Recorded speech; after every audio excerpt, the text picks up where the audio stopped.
Hi, and welcome to a very special week of It Figures.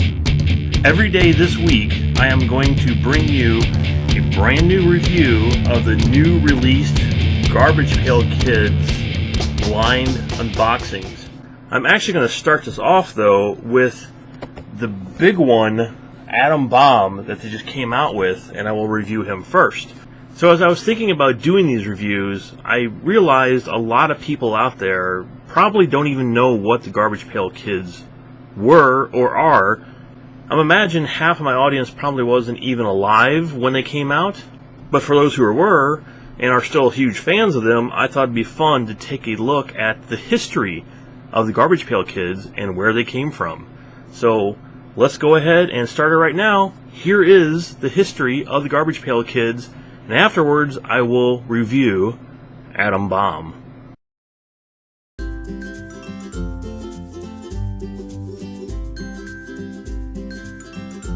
In order to take a look at the Garbage Pail Kids, we need to first go back to the original source, the Cabbage Patch Kids. They were created by 21-year-old American art student Xavier Roberts in 1978 and were originally called Little People. Xavier was inspired by another doll maker named Maria Nelson Thomas, who was selling her own dolls in 1970. Xavier eventually bought them all up and started selling them at his own store. He then began copying the dolls and released them as the Cabbage Patch Kids. Christmas of 1983 became the height of the Cabbage Patch Kid phenomenon. A store owner in West Virginia was quoted as saying, "They knocked over tables fighting with each other. There were people in midair. It got ugly."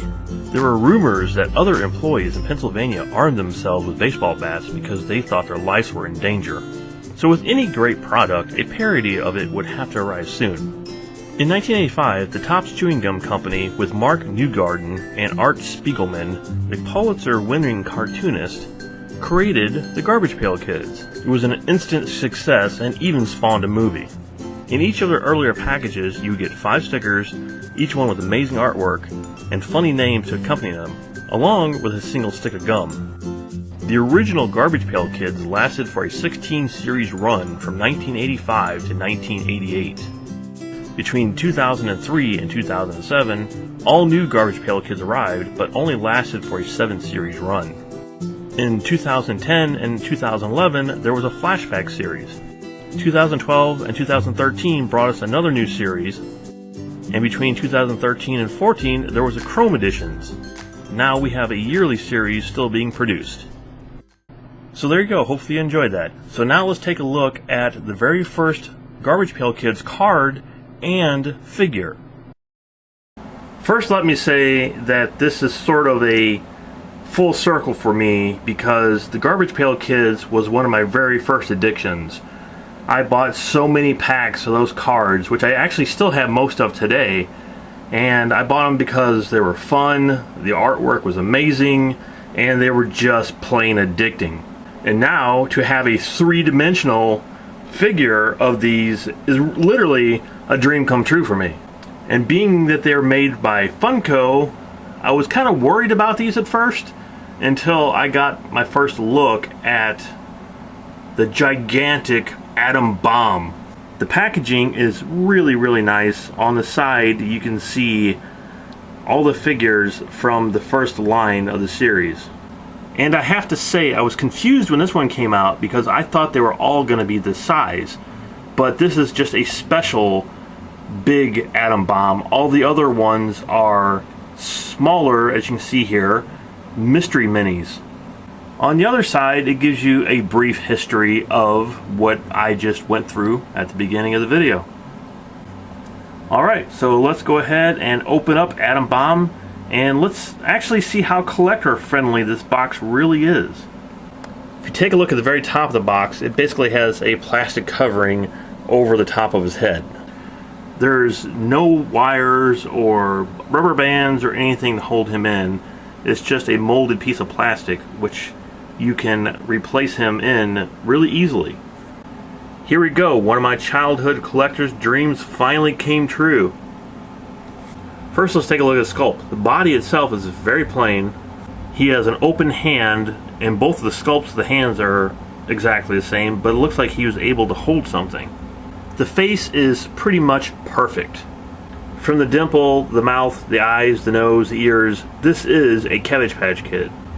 However, I doubt if you would ever see a mushroom cloud coming out of the top of a Cabbage Patch Kid head. The top of the head is incredible. I love how the skin is peeled back, and the mushroom cloud is basically in 3 sections. You basically have the bubbling over, and then the stem and the mushroom cloud are all 3 separate. It's not one sculpt. Now let's get on to the paint. The body has no 3-dimensional quality whatsoever. As you can see from the side, it's all flat paint, but they did a really good job of making it almost 3-dimensional. All the paint is really sharp, and there's no overspray or anything here. The same goes for the eyes. Really, really well painted and done. And of course, the colorful mushroom cloud. Try to get a look from the upper half of it. As you can see, the color is really, really well done. It's darker shades of yellow and orange, and they just did a great job with the paint on the mushroom cloud and the figure itself. Now comes a really big surprise for me, especially with a Funko figure, because I'm so used to getting the pop figures that have zero articulation except for the head. This guy actually has a little bit more than that. His head rotates, and both arms actually rotate. One quick look at the back of the figure. It's also really well done. Atom Bomb actually comes with one accessory even, his detonation button. Taking a little closer look at this, the detail here isn't great, but it's just a button, so I mean it does a job to let you know what it is. But the paint is really well done. The button fits great into his hand, and it makes the character even more cool. Alright, so let's bring up the old Figometer and see how Atom Bomb stacks up.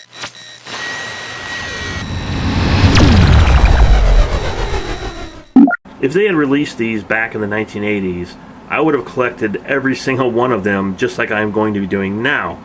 Just a huge fan of the card series, and if the minifigures are as good as this big figure, I'm going to probably go broke. One thing that worried me about Atom Bomb was him being crazy top heavy with the big mushroom cloud, and actually he doesn't have a problem standing up at all. While filming the review, he has not fallen over one time. So it's really well balanced. Okay, so for articulation, I would give Atom Bomb a 2 out of 5. The paint job here, I would give a 5 out of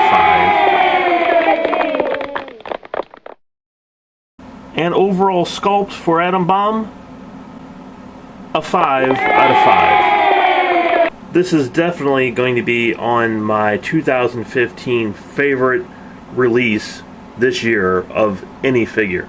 I could not have been more blown away by Atom Bomb. So I hope you liked tonight's history of the Garbage Pail Kids and the review of Atom Bomb. If so, please subscribe so I can see you next time.